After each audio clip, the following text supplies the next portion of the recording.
For today's video, mao din ni trabaho na ako di para naman po ni sa akong ginikanan, di man ni para sa akong kagalingon. Isugwa na ko basig piso para mahatag na ako ilang gusto.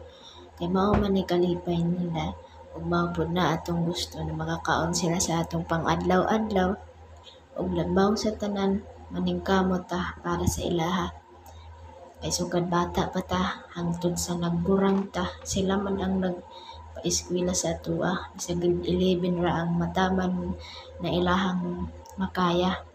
Maong kita karon tabangan nato sila. Ako guys, wala ako'y papa.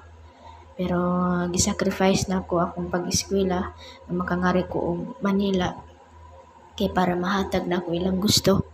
So karon no, naday ko sa Batangas og nakaagi ko kaamo nga buotan.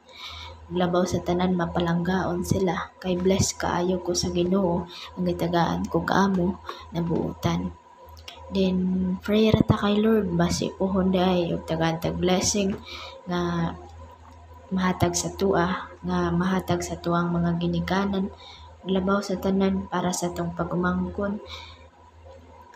Grabe jud kahimtang sa ako ang kinabuhi karon guys.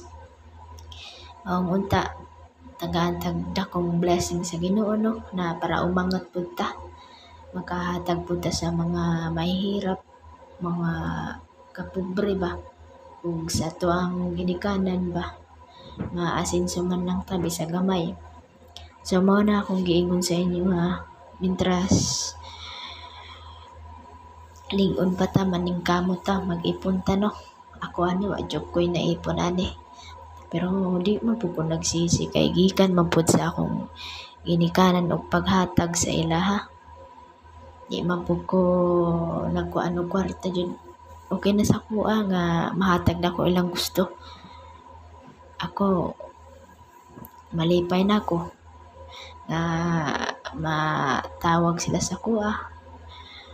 Tawag ba? Then pag mag I love you sila, grabe ang kuan na sa kundughan.